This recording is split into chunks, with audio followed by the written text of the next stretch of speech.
Olá para você, tudo em paz? Estamos iniciando mais um programa Eliana Barbosa e você, e hoje o nosso tema principal é separação. Dá para ficar numa boa?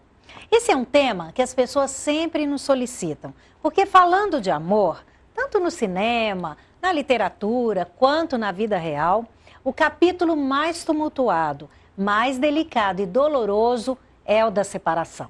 Se esse é o momento que você está vivendo hoje, ou você já passou por essa perda tempos atrás, ou mesmo se o seu casamento vai bem, sem problema algum, de qualquer forma, fique ligado, porque o que você vai ouvir hoje pode mudar sua vida para muito melhor. Aliás, esse é o compromisso do programa Eliana Barbosa e você, prepará-lo para dias melhores.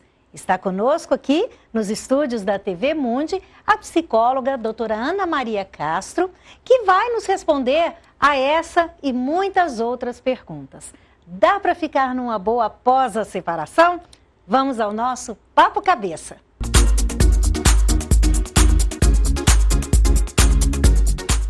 Doutora Ana Maria, muito obrigada pela sua presença. Uma alegria recebê-la. Colaborar com vocês. Isso aí, vamos lá passar essa mensagem linda que você tem para os nossos telespectadores. Vamos começar falando sobre como é que um casal pode perceber que o casamento ele está indo para o ralo, como se diz, ele está sem futuro. Quais são os sintomas de um casamento em crise? Bem, o mais importante é não ficar alheio a todos os sinais. O diálogo, quando ele começa a ficar mais dificultoso entre eles, agressões que podem ser verbais e até físicas, quando eles pontuam muito um para o outro os defeitos que um ou outro tem, não se perde oportunidade. Aquilo que antes era gostoso, era permitido, já passa a ser defeito. Sabe aquela aguinha que se toma fazendo barulho? Antes era tão bonito, era tão romântico, agora não é mais romântico. Começa a implicar. Agora é complicado, não dá mais certo. E essas e outras coisas também. Quando a gente fala em diálogo, eu falo principalmente também porque existe um diálogo além do verbal. Com certeza. Existe aquele que é o visual, existe o físico. Muitos casais não são muito de conversar, não. Mas essa relação, essa coisa do afeto, quando ela acaba se dissipando, o sinalzinho está ligado, é o alerta. Exatamente, é preciso ficar sempre de olho nesses pequenos sinais, né? Pequenos que eles vão se tornando muito grandes, né? Vão tomando proporções muito delicadas. E por mais que vá se ignorando, os próprios filhos são sinais de que as coisas não estão assim tão despercebidas. Estão realmente acontecendo. Geralmente, quando as crianças começam a dar problemas, é preciso ver o que está acontecendo também com os pais, não é? Com certeza, os filhos são os reflexos dos pais.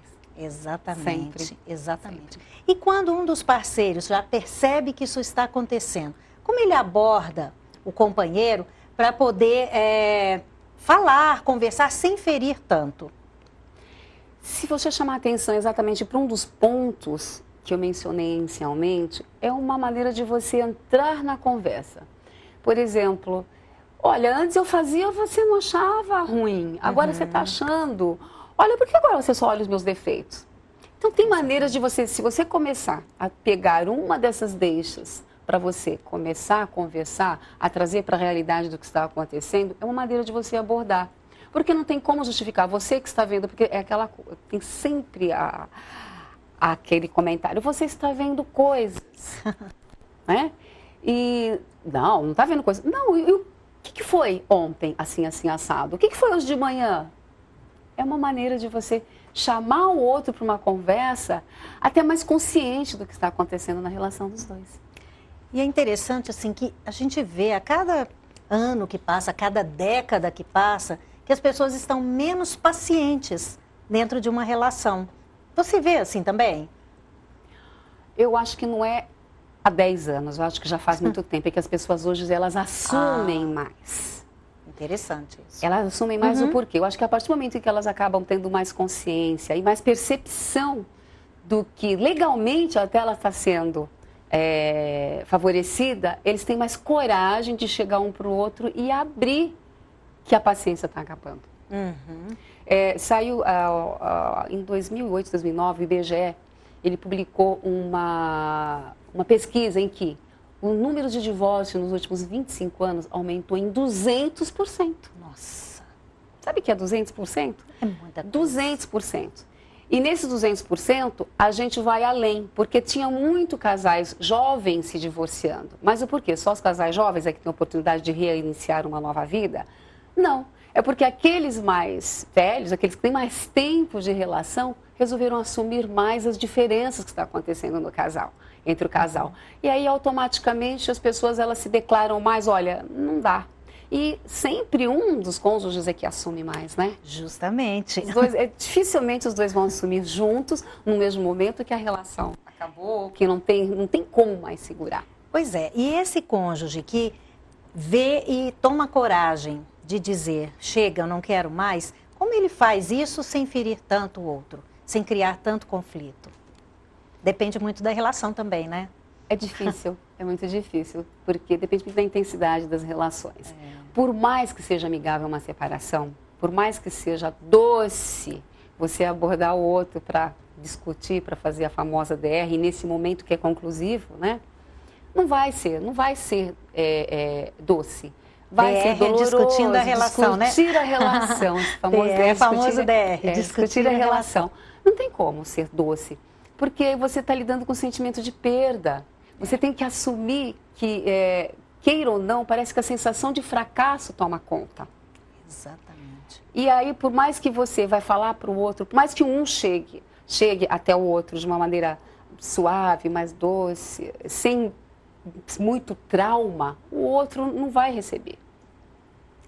Dói. Você imagina porque eu sempre digo que os dois sabem sim que a relação está caminhando para um ponto final. Ou para um ponto em que não tem como recuperar. Porque muitas são recuperáveis, viu? Sim, eu acho assim, eu acredito muito, eu não fico feliz quando chega no consultório um casal que acha que a relação, né, a time is over, acabou, não tem mais. Não, muito pelo contrário, a gente vai tentar resgatar e ver o que tem de importante aí naquela relação. Tem possibilidade. Mas quando chega realmente nesse ponto que não dá mais, um ou outro vai sempre colocar dificuldade.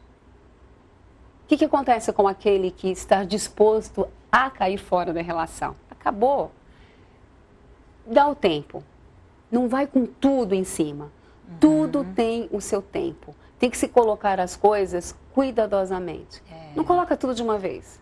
Para não ser tão traumático e principalmente porque geralmente essas relações têm filhos envolvidos e eles sofrem muito, não é? Os filhos já estão sofrendo. Os filhos já estão sofrendo de antemão. Filhos quando eles estão percebendo que existe alguma coisa que não está indo bem ali naquela relação, não é? Os casais eles têm uma tendência, Eliana, a falar assim que muitos não se separam por causa dos filhos. É ilusão, né? Um ou outro está sempre se apegar a isso, ou os dois estão apegados a tem outros detalhes da relação que fazem com que eles fiquem presos ali e justificam através dos filhos. Não, os filhos já estão sofrendo. Isso. Tem casais que só em pensar em se separar, às vezes manda filho para o consultório. Olha, a gente está pensando em separar, mas a gente não contou nada para eles. Nós estamos preocupados em como vai lidar com isso. Tudo, né? Aí tá bom, vem o filho até o consultório, o filho já absorveu tudo, já assimilou tudo, já está sacando o que está acontecendo. Então é muito mais traumático os pais continuarem com essa relação por causa dos filhos do que simplesmente chegar para os filhos e, sabe, informar, explicarem cuidadosamente o porquê que não dá mais junto. Claro. E que a separação dos pais, que é difícil para os filhos entender, a separação dos pais é dos pais, não envolvem os filhos. Eles não vão deixar de ser filhos. Porque os filhos ficam com medo, não vão deixar de ser filhos. É difícil, esse medo. Porque o sonho de todo filho é que os pais nunca se separem, é sempre os pais juntos. Pai nenhum, por mais que os pais estejam separados, 5, 10, 15, 20 anos, tem filhos que mesmo ainda adultos, eles sonham com os pais juntos. É verdade.